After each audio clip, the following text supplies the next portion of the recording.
40 000 femmes. Finalement, l'expert américain qui est venu sur les Balkans, on lui a d'abord dit c'est pas 40 000, c'est 4 000, puis après c'est pas 4 000, c'était 40, puis finalement il a peut-être trouvé 4 après une enquête prolongée. Les inventions ont été nombreuses. Il y a eu l'histoire de la rue Mesquine avec le bombardement qui a explosé, l'affaire du marché de Marcalais, où on a accusé à tort les Serbes, sans savoir qu'au fond, les musulmans de Sarajevo tiraient sur eux-mêmes de manière à pouvoir en accuser les Serbes du forfait. D'ailleurs, on a créé aussi le mythe suivant: la Serbie, l'armée serbe, est en train d'investir Sarajevo. Et il faut absolument faire quelque chose contre cet investissement. La ville de Sarajevo est maintenant un siège qui est mené par les Serbes, ce qui était faux, car je peux en témoigner, j'y suis allé. Et j'ai été reçu dans Sarajevo par le maire de la partie serbe de la ville, qui m'a offert un déjeuner, car il y avait, la ville était divisée en deux. Une partie était occupée par les bosniaques musulmans, une autre partie était occupée par les Serbes, et il y avait des échanges de coups des deux côtés. Il n'y avait donc pas un encerclement de la ville par les Serbes, qui a été une invention qui est perpétuée encore maintenant, parce que quand on lance une série de mensonges, ça reste. Et ensuite, il y a eu plus tard l'histoire du faux massacre de Račak, en prétendant que ce sont les Serbes qui avaient pressé, alors que ce n'était pas vrai, mais ça donnait un prétexte pour commencer les bombardements, passer à l'action, bombarder par la voie des airs ce malheureux pays, y compris la population civile, utiliser des armes à uranium appauvri pour sans tenir compte des conséquences ultérieures de cette opération. Bref, faire de ce peuple un peuple martyr. Et tout ça a été conduit dans les règles. D'abord, premièrement, on traite extrêmement mal en accusant le peuple de tous les méfaits. Deuxièmement, on lui crée un blocus économique pour affaiblir sa volonté de résistance. C'est ce qui s'est passé. Ensuite, on le bombarde de manière à ce qu'il ne puisse pas récupérer économiquement, en détruisant son appareil économique. Enfin, on l'occupe, comme on a voulu le faire après les accords de Rambouillet, totalement. Et une fois sur place, on profite de la misère dans laquelle ce peuple a été plongé pour exiger qu'il nomme des dirigeants favorables à la cause des agresseurs. Et le système comprenant 4 parties qui ont été exécutées sciemment, intelligemment, les unes après les autres, et dont une partie a été utilisée plus tard en Irak. Donc on peut dire aussi que l'affaire des Balkans a été pour les Américains une leçon, entre guillemets, de stratégie pour les affaires irakiennes. Ça s'est terminé en Irak avec les bombardements que vous savez, les excès que vous savez, les tortures, l'Abu Ghraib et la prison avec les mauvais traitements. Tout cela a été, au fond, expérimenté à une certaine mesure dans les Balkans au profit des Occidentaux qui se sont conduits dans ces deux affaires, comme se sont conduits certaines autocraties avec Staline d'une part ou avec Hitler de l'autre.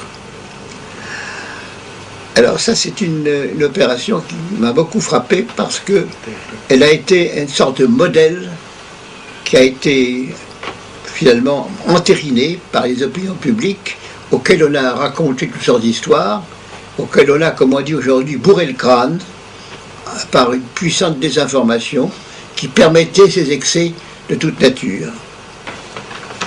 Alors aujourd'hui, on se retourne sur triste décennie, au cours de laquelle les Européens ont montré qu'ils étaient capables de s'entretuer, si je puis dire, pour une large part à l'initiative de l'Allemagne d'ailleurs, qui, à peine réunifiée en 90-91, après l'effondrement de l'Union soviétique, n'a pas trouvé de meilleure solution que d'agencer cette fameuse guerre. D'ailleurs, en 99, après les accords de Dayton et surtout après le refus de Milosevic d'accepter l'annexe B, qui prévoyait l'occupation pour une période indéterminée par les troupes de l'OTAN du territoire serbe, qui devait fournir à l'occupant toutes ces facilités, aérodromes, chemins de fer, voies ferrées, routes, etc., gratuitement. Bref, comme si la Serbie avait été piétinée, si je puis dire. Et c'est tout à l'honneur de Milosevic que d'avoir refusé, même si cela a entraîné que la comédie de Rambouillet s'est terminée par les fameux bombardements. Et c'est cette époque, et c'est cette période, triste période, vers laquelle aujourd'hui nous nous tournons avec une très grande tristesse, car le monde occidental, alors qu'on ne s'y attendait pas du tout, a démontré que lui aussi était capable des pires perversités pour substituer, pour répondre à une obsession allemande, c'est de supprimer toutes les séquelles, tout ce qui reste des traités de Versailles et de Trianon, c'est-à-dire la Yougoslavie d'abord, et ensuite la Tchécoslovaquie. C'est ce qui s'est passé, afin que l'Allemagne puisse effacer de la carte des réalisations politiques et territoriales qui marquaient la victoire des Alliés, et à manière de ce qu'il ne reste rien. Et la France, sottement, s'est associée. Ce qui a permis d'ailleurs à M. Kohl de déclarer que les accords de Dayton et surtout la suite étaient une grande victoire pour l'Allemagne, à quoi M. Mitra aurait pu ajouter s'il l'avait compris. Ce n'est pas le cas. Il aurait pu ajouter c'est une grande défaite pour la France. C'est une défaite de la Yougoslavie, la disparition des marques d'une victoire militaire chèrement acquise, le massacre et le martyre d'un peuple ami qui, à 2 reprises, s'était associé à nous. Et tout cela a été accompli en montant des opérations mensongères de manière à justifier des opérations qui n'avaient pas à être menées en aucun moment. Et les Occidentaux se sont montrés, dans ce cas, pleins d'une duplicité qui m'a surpris, et je ne m'attendais pas à cela de la part des conceptions dites des droits de l'homme de la France, de l'Angleterre et même de l'Allemagne. Mais les vieux démons, en particulier les démons bellicistes d'Allemagne, ont ressurgi à cet égard et ont conduit au chaos actuel qui existe maintenant dans ce territoire, que ce soit en République serbe de Bosnie ou que ce soit au Kosovo, naturellement.